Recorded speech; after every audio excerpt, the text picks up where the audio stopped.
We're now halfway through 2024, and that means we are halfway through the batches of Bookers that we're going to see dropped in the year. And I've got my hands on the latest batch, 2402, the Beam House batch. But is it worth spending your hard-earned money on? I'm going to try to answer that question for you in this bourbon review. Before we get going, I do want to ask you the question of what is your favorite Bookers batch? I know there've been a lot of them. In the last several years, I feel like there hasn't been as much hype surrounding the releases, or at least I feel like the big word has been that most of these has fallen flat. I did not get a chance to try 2401, the Springfield batch. If I had to answer the question, I'd probably either say the Granny's batch was my favorite, or 2203, which was the Kentucky Tea batch, one of my favorites that I have tried of the Bookers line.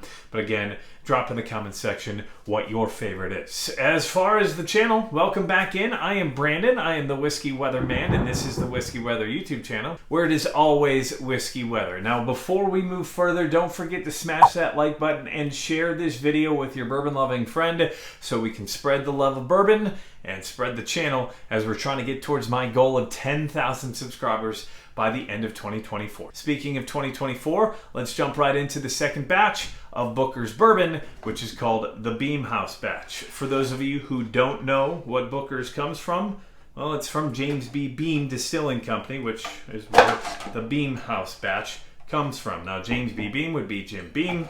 Booker No was the father of current master distiller Fred No. Now, one of my favorite parts of Booker's is within the box that it comes in, which is always pretty cool and unique, is that it comes with a story card. So, 2402, the Beam House batch. There's always a story about the bourbon, about the bottle.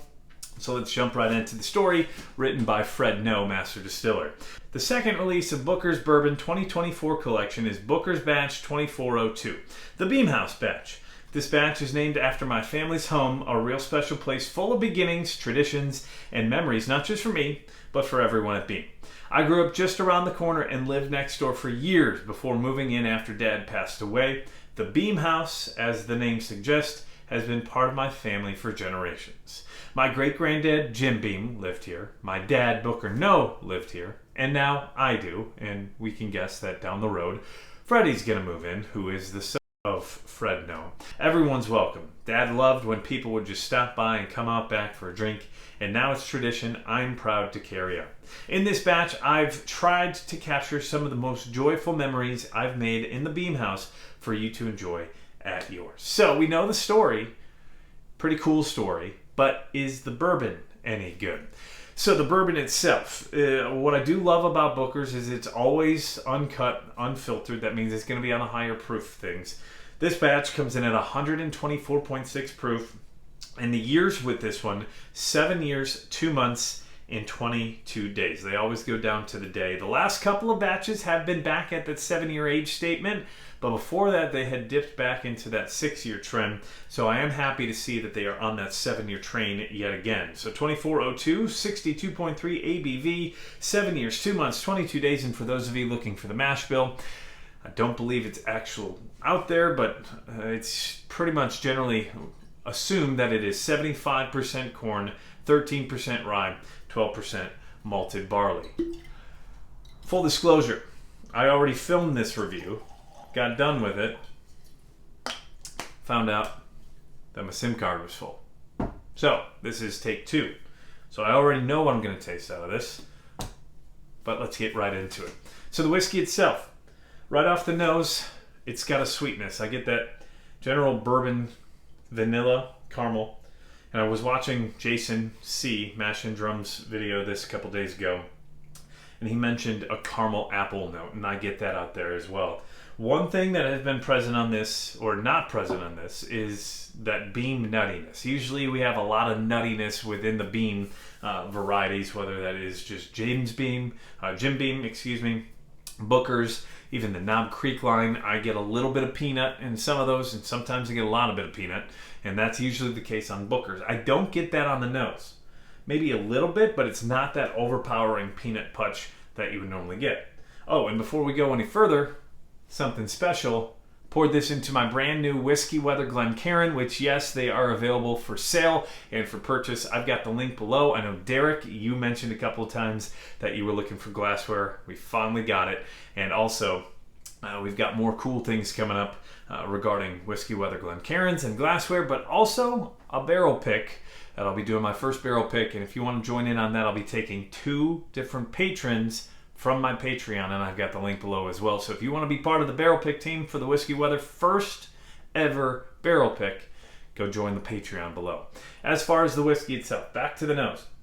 Well, we're looking at, I get the apple, I've got cherry, that classic bourbon, caramel, vanilla, a little bit of cinnamon. What I really get out of this is like a cherry cola, like a Coca-Cola, very strong cola note. Makes me think of the South. Very good. And that nuttiness not as present. So let's go in on the palate. What's it taste like? That's why you're here, right?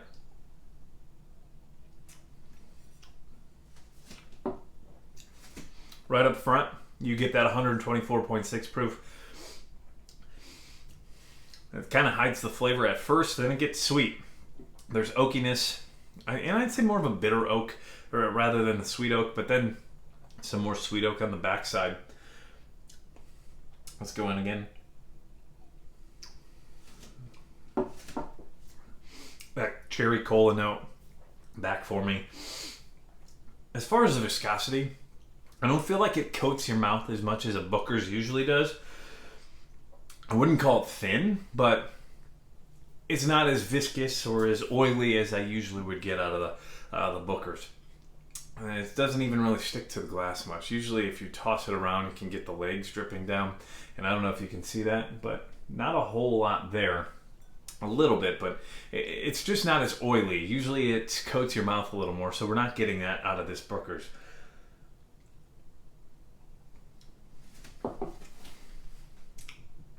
And cherry cola is really all I'm pulling out.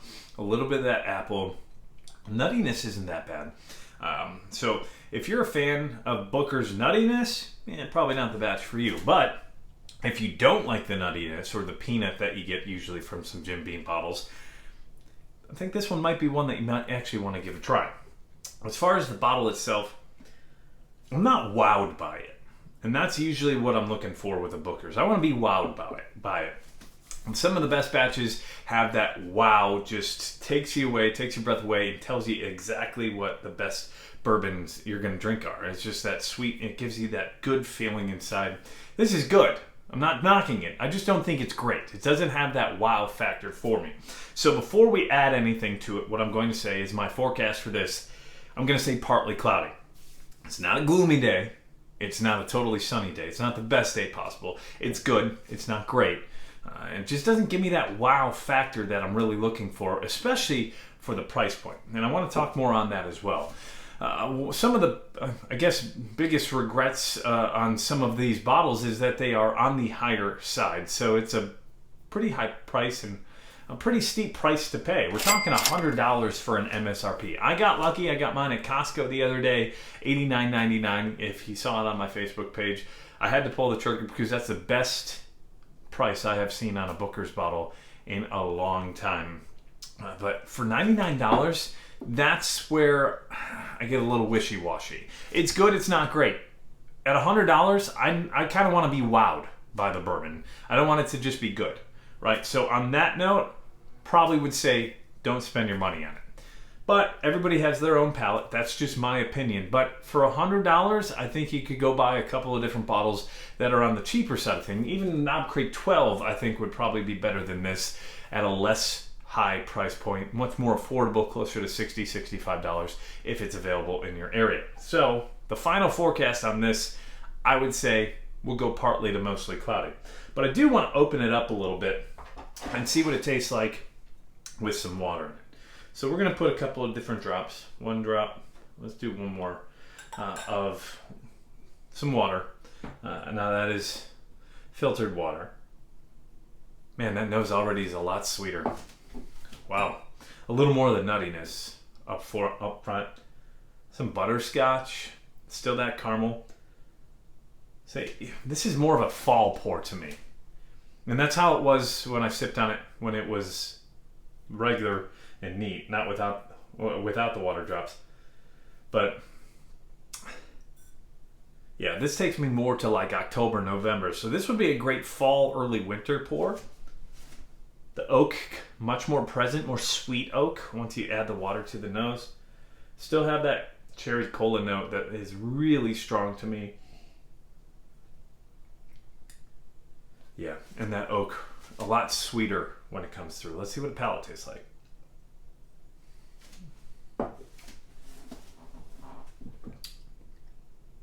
Okay.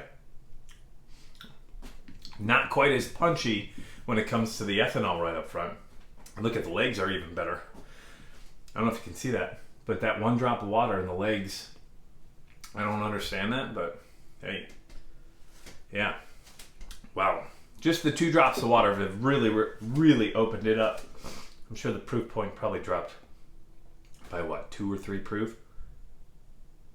It wasn't that much water. Man, okay, now my thoughts are way different. I didn't do this experiment on the first take and first review, so that was the first time that I've added water to it. Wow, that's way different and way better in my mind. Let's get rid of that before I break a Glen.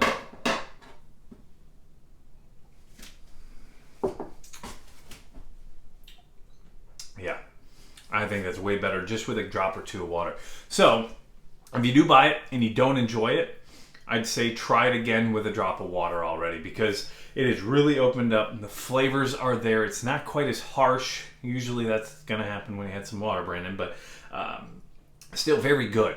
I actually like it a little bit better now that I added the water to it, so that's where I would be like, well, $100 isn't too bad. But still, all in all, if you're trying to drink it neat, if that's what you're going for, I don't think that this is going to really wow you, as I mentioned earlier on in the video. So it might be something that you want to look past the next time you get to the liquor store. I did say that this was going to be a quick video. Hopefully this didn't go too long. Feels like I'm dragging it out. So we're going to try to land the plane here. Thank you for watching, and thank you for clicking here on the Whiskey Weather YouTube channel. For those of you who are new, I am Brandon, and this is where it's always whiskey weather. As for that final thought, yeah, it's fine. It's good. It's not great. And I want to be wowed, especially when I'm spending $100. I'm going to end this as I always do. It is always whiskey weather. Just please remember to drink responsibly. And if you enjoyed this review, you're probably going to enjoy more of my bourbon reviews up here or some more bourbon hunts. Don't forget to click that subscribe button. Share this video with your friends. And we'll see you in the next video. Cheers, y'all.